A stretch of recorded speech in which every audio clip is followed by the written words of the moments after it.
Oi, gente, tudo bem com vocês? Hoje nós vamos dar continuidade ao nosso estudo do Evangelho de João. Hoje no capítulo 1, do versículo 19 até o versículo 34, que vai falar mais especificadamente do testemunho de João Batista. Antes de começarmos a leitura do texto, nós rogamos as bênçãos do nosso Senhor e Salvador Jesus Cristo, a fim de que esse Evangelho, que essa lição, nos inspire a seguirmos também com a nossa tarefa, a seguirmos com o nosso objetivo com muita firmeza, com muita esperança e, acima de tudo, com muita leveza em nossos corações, que é o de ascendermos espiritualmente, de fazermos com que a semente do amor plantada pelo Cristo, pelos benfeitores espirituais dessa casa que com tanto carinho nos acolhe, que com muito carinho nos inspira, possa crescer e dar bons frutos. Desejo a todos nós um bom estudo. Vamos ler o texto e depois vamos às nossas reflexões. O testemunho de João Batista. Este é o testemunho de João, quando os judeus lhe enviaram sacerdotes e levitas de Jerusalém para o interrogarem. Quem és tu? Ele confessou e não negou. Confessou: eu não sou o Cristo. E o interrogaram novamente. Então, quem és tu? Tu és Elias? Ele diz: não sou. Tu és o profeta? Respondeu: não. Disseram-lhe então: quem és para darmos uma resposta aos que nos enviaram? Que dizes a respeito de ti mesmo? Disse: eu sou a voz que clama no deserto. Endireitai o caminho do Senhor, como disse o profeta Isaías. E os que tinham sido enviados eram os fariseus. Interrogaram-no e disseram-lhe: então, por que batizas, se não és o Cristo, nem Elias, nem o profeta? Respondeu-lhes João, dizendo: eu mergulho na água. No meio de vós está quem vós não conheceis, aquele que vem depois de mim, do qual não sou digno de desatar a correia das sandálias. Estas coisas ocorreram em Betânia, além do Jordão, onde João estava batizando. No dia seguinte, ele vê Jesus vindo até ele e diz: eis o Cordeiro de Deus que remove o pecado do mundo. Este é aquele acerca de quem eu disse: após mim vem um varão que está adiante de mim, porque existia primeiro do que eu. E eu não o conhecia, mas por isso é que eu vim batizando com água, para que ele fosse manifestado a Israel. João testemunhou, dizendo: contemplei o Espírito descendo como pomba do céu, e permaneceu sobre ele. E eu não o conhecia, mas aquele que me enviou para batizar com água, esse me disse: sobre quem vires o Espírito descendo e permanecendo sobre ele, este é o que batiza com o Espírito Santo. E eu vi e tenho testemunhado que este é o Filho de Deus. A história de João Batista é uma história muito conhecida por todos nós. Talvez uma das histórias que nós mais conhecemos, porque ela se parece muito com a história do anúncio do nascimento de Jesus. João Batista ele é filho de Zacarias, para quem não recorda, só lembrar rapidinho, de um sacerdote chamado Zacarias e de uma mulher já bem de idade chamada Isabel. Eles queriam muito ter um filho, mas até aquele momento não haviam sido agraciados com a bênção de gerar uma criança. E certa feita, Zacarias foi ter no templo e o anjo Gabriel apareceu para ele e disse que Isabel estaria grávida e que o nome da criança viria a ser João. Gabriel pediu para que colocassem o nome da criança de João e que essa criança, desde o ventre da sua mãe, já seria cheia do Espírito Santo. E assim foi feito. João Batista, desde muito jovem, nos conta Amélia Rodrigues em uma das suas obras chamada Primícias do Reino, Psicografia do Divaldo, diz que desde a sua jovialidade, ao ouvir ali as explanações, as exortações acerca da lei, acerca da Torá, sempre sentiu dentro do seu coração uma vontade muito profunda, muito forte de se retirar para meditar acerca daquelas lições, porque acredito eu que ele sempre pensava que existia algo mais profundo do que aquelas convenções que nós sabemos que existia naquele tempo, que existia algo a mais a ser meditado acerca daqueles ensinamentos. E ele sentia muita vontade de fazer isso, de ter esse momento com ele mesmo, de ter esse momento com a própria consciência para tentar descobrir o que era. E assim ele fazia. E quando ele fazia isso, quando ele se retirava ainda jovem para o deserto para meditar acerca dos ensinamentos da lei, ele conseguia entender, conseguia entrar em conexão com o alto de uma maneira tão forte, tão especial, que ele próprio se condicionava, digamos assim, a ser mais severo com ele mesmo acerca da sua procedência, da parte que ele competia no que se dizia respeito à sua transformação interior, à sua transformação moral.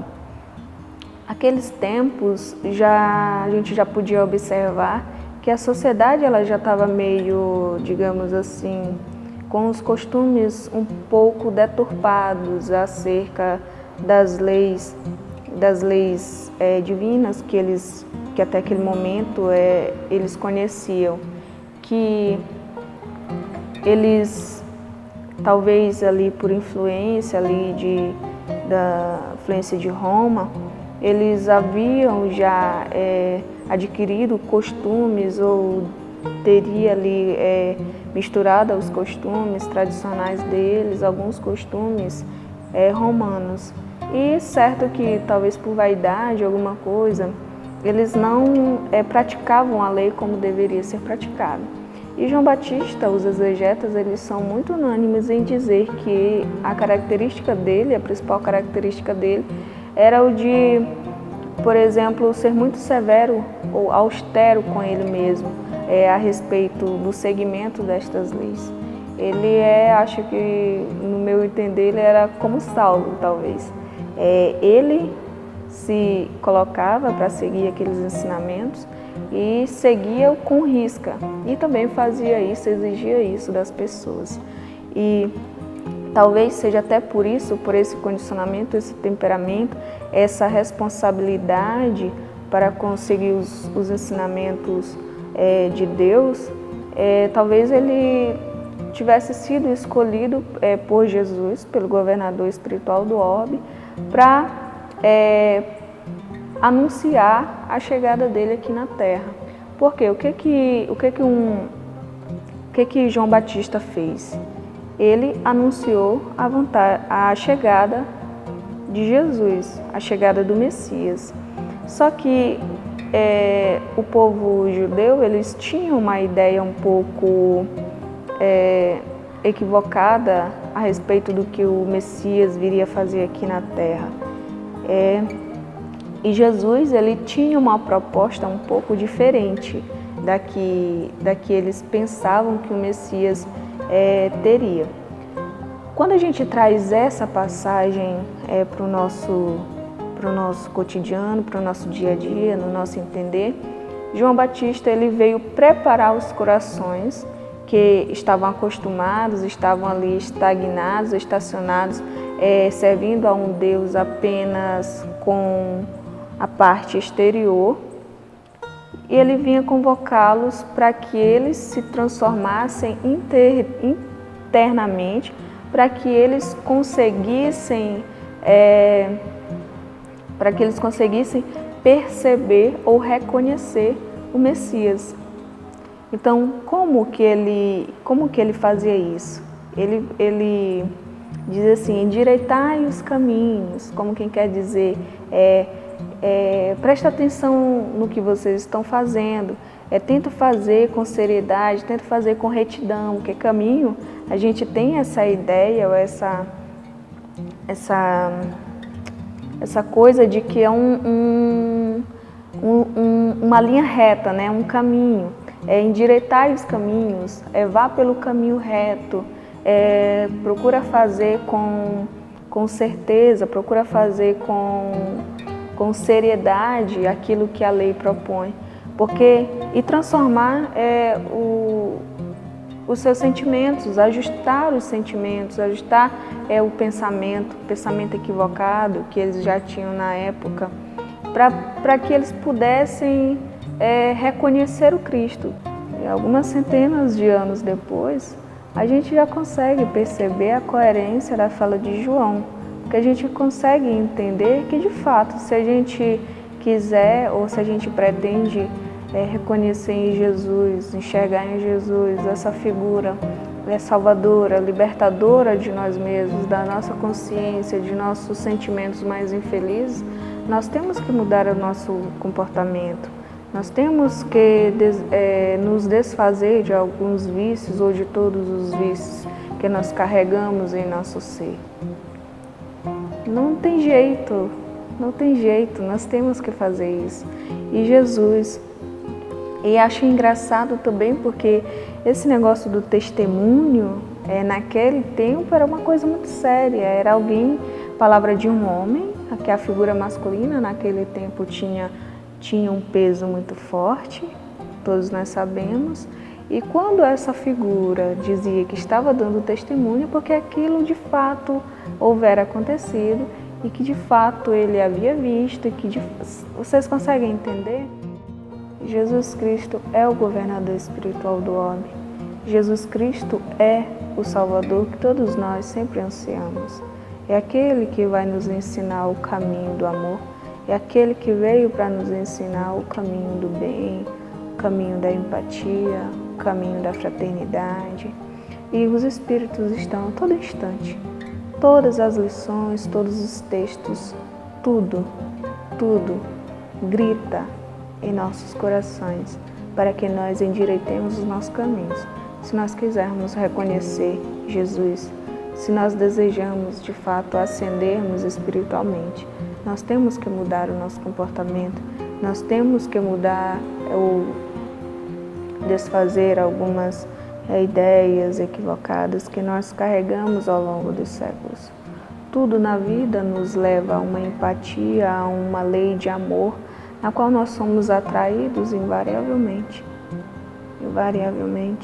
E Jesus é esse elo que veio ligar todos os corações aqui na Terra, todos os corações que utilizam esse meio, que utilizam esta casa para aprender, para se transformar interiormente.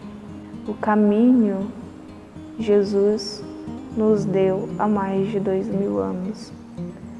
O caminho será sempre o caminho do bem, o caminho da paz, o caminho da fraternidade, o caminho da benevolência, o caminho que nos faz enxergar o outro, que nos faz enxergar a importância do outro.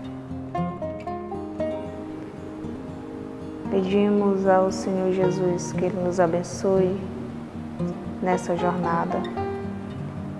Pedimos as bênçãos da espiritualidade que nos guia, daqueles irmãos que torcem por nós, por nossa vitória, para que a gente consiga chegar lá sem muitos deslizes. Um forte beijo, um forte abraço e até a próxima.